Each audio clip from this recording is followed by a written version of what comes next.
अलीम।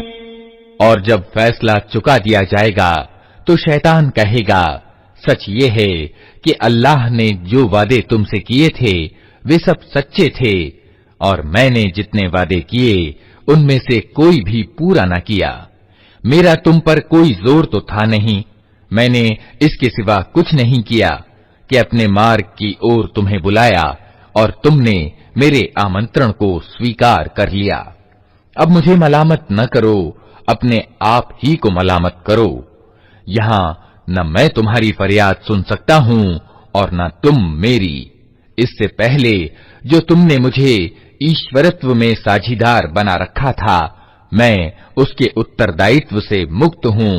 ऐसे जालिमों के लिए तो दर्दनाक सजा निश्चित है। उनके रब ने उनकी ओर प्रकाशना यानी वही की कि हम इन जालिमों को तबाह कर देंगे और उनके बाद तुम्हें जमीन में बसाएंगे। ये इनाम है उसका जो मेरे सामने जवाबदेही का डर रखता हो और मेरी चेतावनी से डरता हो। उन्होंने फैसला चाहा था तो यूं उनका फैसला हुआ, और हर सरकश सत्य के बैरी ने मुंह की खाई।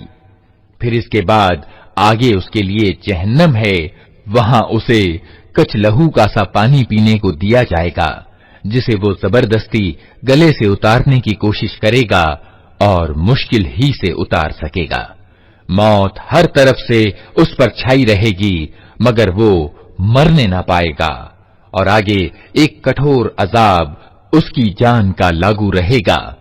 जिन लोगों ने अपने रब के साथ इनकार की नीति अपनाई है, उनके कर्मों की मिसाल उस राख की सी है जिसे एक तूफानी दिन की आंधी ने उड़ा दिया हो।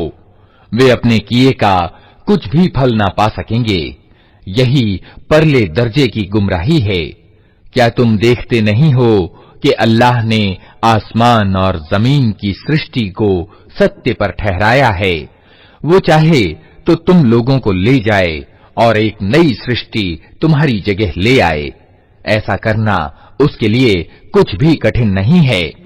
और ये लोग जब इकट्ठे अल्लाह के सामने खुलकर आ जाएंगे, तो उस समय उनमें से जो दुनिया में कमजोर थे, वे उन लोगों से जो बड़े बने हुए थे कहेंगे, दुनिया में हम तुम्हारे पीछे चलते थे, अब क्या तुम अल्लाह के अजाब से हमको बचाने के लिए भी कुछ कर सकते हो?